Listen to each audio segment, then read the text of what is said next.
Слава.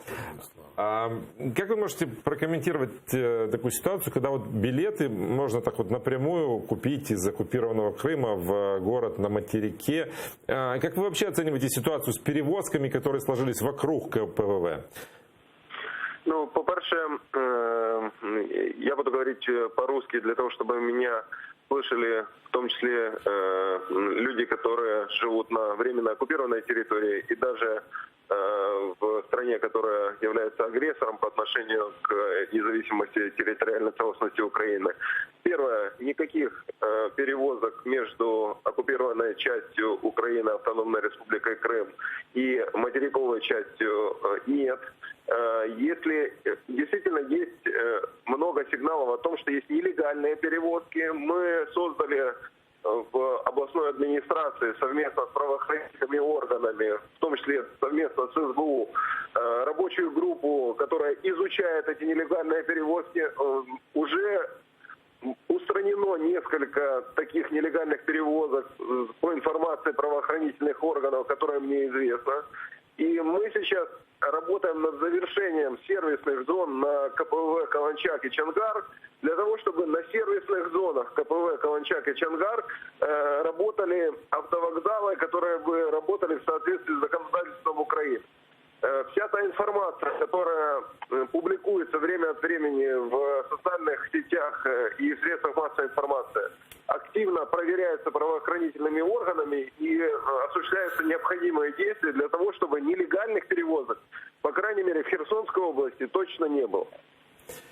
А знаете ли вы что-то о ситуации, которая произошла вчера вечером в Геническе, когда полиция задержала и до сих пор удерживает у себя в отделении ветеранов АТО, всего 5 человек из гражданского формирования «Аскер» и батальона «Айдар».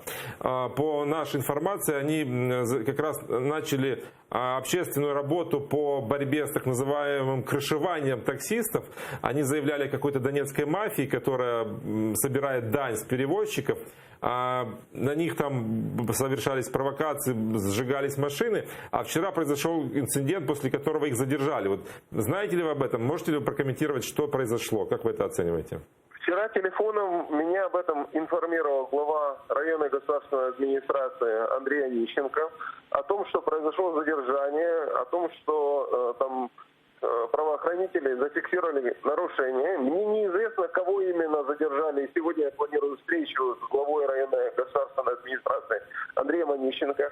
Хочу повторить то, что я многократно повторял, в том числе людям, которые являются ветеранами антироссийской операции, операции Объединенных сил, нашими героями, о том, что мы живем в правовом государстве, и все необходимые решения нам необходимо принимать только исключительно в рамках законодательства.